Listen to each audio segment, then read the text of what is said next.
నిజంగా మంత్రులను చూస్తే ఒక రకంగా జాలేస్తుంది. బాధపడాలో, కోప్పడాలో, లేకపోతే ఏం జేయాలో అర్థం గాని పరిస్థితి. వాళ్ళు పడుతున్న తిప్పలు చూస్తుంటే. ఎందుకంటే మీ కింద వీడియో చూస్తారు గదా! మీరు ప్లే అయితుంటది. ఒకసారి చూడుండ్రి. నన్ను అడగొద్దు. నాకు సంబంధం లేదు. నాకు దెల్వదు. అదొక ఏదో సినిమాలో ఉంటదొకటి 'బాబు మోహన్‌ది'.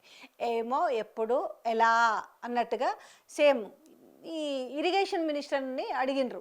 ఈ నిరుద్యోగ భృతి సంగతేందని. అరే! మీరు గూడా అడిగేటోళ్ళ కన్నా కొంచెం ఉండాలి గదా! ఆయన సబ్జెక్ట్‌నే ఆయన ప్రిపేర్ అయ్యి రాలేదని చెప్తుంటే, ఇంక మీదికెళ్ళి మీరు నిరుద్యోగ భృతి ఏందనంటే ఏం జెప్తాడు? అందుకే నాకు సంబంధం లేదు, నన్నడక్కండి.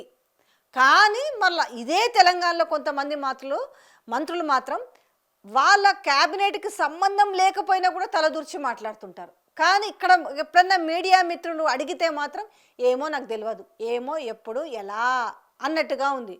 అసలుకే దిక్కు లేదంటే ఏదో సామెతలాగా పెసరపప్పు వండామే పెళ్ళామా అన్నట్టుగా ఈడ అసలు ఉన్నదానికే వాళ్ళకి ప్రిపేర్ అయ్యే సమయం లేదా? లేదంటే ప్రిపేర్ అవ్వడానికి అర్థమైతే లేదా? ఈ 299 టీఎంసీలు అనేది నిజమా? ఆ సంతకం ఏమన్నా నిజమా?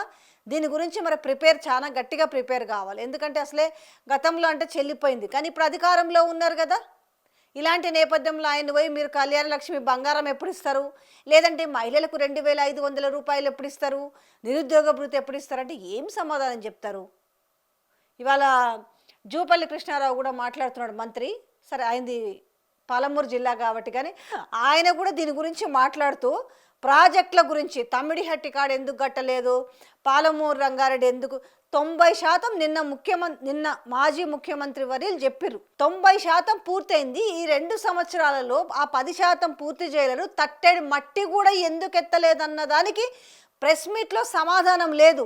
కానీ ఆ తుమ్మిడిహట్టి కాడ అదెందుకు కట్టలేదు, లేకపోతే ఇదెందుకు కట్టలేదు అన్నప్పుడు కనీసంగా రిమైనింగ్ పెండింగ్ ఉన్నది కూడా కంప్లీట్ చేసే చిత్తశుద్ధి ప్రభుత్వానికి లేదే అనేది వాళ్ళు చెప్తున్న దాంట్లోనే వాళ్ళలోనే మనము సమాధానం వెతుక్కోవచ్చు. నిజంగా సంబంధం లేని ఒక శాఖకు సంబంధించి మాటలేమో దానికి సంబంధం ఉండదు. ఇప్పుడు ఎక్సైజ్లో ఏమైనా జరిగితే మాత్రం ముఖ్యమంత్రి మాట్లాడతాడు. ఈరోజు ఎవరు మాట్లాడాలి? అది ఇరిగేషన్ మంత్రి మాట్లాడాలి. కానీ నా జిల్లా కాబట్టి ఆ జిల్లా మంత్రిని కాబట్టి నేను మాట్లాడతానంటే ఏం మాట్లాడుతున్నారో అందులో ఏంటో మీరు ఒకసారి కింద వినండి, మీకే అర్థమవుతుంది.